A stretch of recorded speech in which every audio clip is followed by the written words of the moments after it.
আসসালামু আলাইকুম, আশা করি সবাই ভালো আছেন। সো ভিউয়ার্স, আর কথা না বাড়িয়ে চলেন শুরু করা যাক আজকের এই নতুন ভিডিও। তুমি আরবি জানো?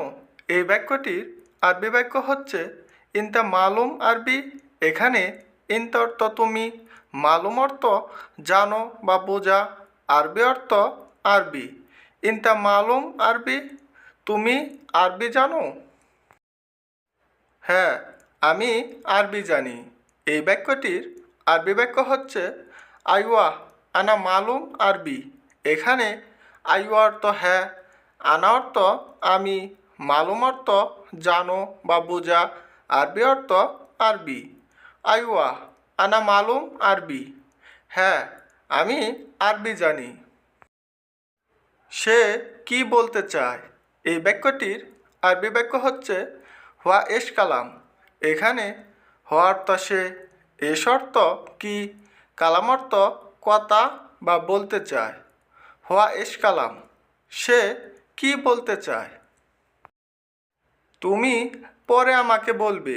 এই বাক্যটির আরবি বাক্য হচ্ছে ইনতা বাদেন গুল আনা। এখানে ইনতা অর্থ তুমি, বাদেন অর্থ পরে, গুল অর্থ বলা, আনা অর্থ আমি।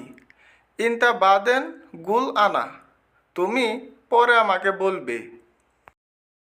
ও মুহাম্মদ, দোকানে যাও। এই বাক্যটির আরবি বাক্য হচ্ছে ইয়া মুহাম্মদ রোহ বাকালা। এখানে ইয়া মুহাম্মদ অর্থ ও মুহাম্মদ, রোহ অর্থ যাও, বাকালা অর্থ দোকান। ইয়া মুহাম্মদ রোহ বাকালা, ও মুহাম্মদ দোকানে যাও। এখন আমি যাব না। এই বাক্যটির আরবি বাক্য হচ্ছে আলহিন আনা মাফিরু। এখানে আলহিন অর্থ এখন, আনা অর্থ আমি, মাফিরু অর্থ যাব না।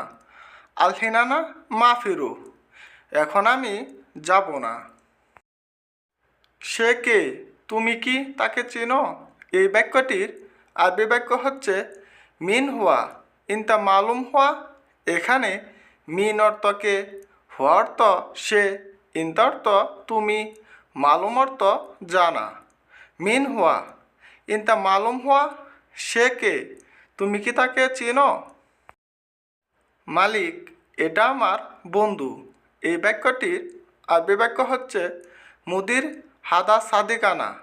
এখানে মুদির অর্থ মালিক, হাদা অর্থ এটা, সাদিক অর্থ বন্ধু, আনা অর্থ আমি। মুদির হাদা সাদিকানা, মালিক এটা আমার বন্ধু। সো ভিউয়ার্স, আশা করি তোমাদের এই ভিডিওটি ভালো লেগেছে। আর এই ভিডিওটি ভালো লেগে থাকলে অবশ্যই চ্যানেলটিকে সাবস্ক্রাইব করে এই চ্যানেলের পাশে থাকবেন। ধন্যবাদ।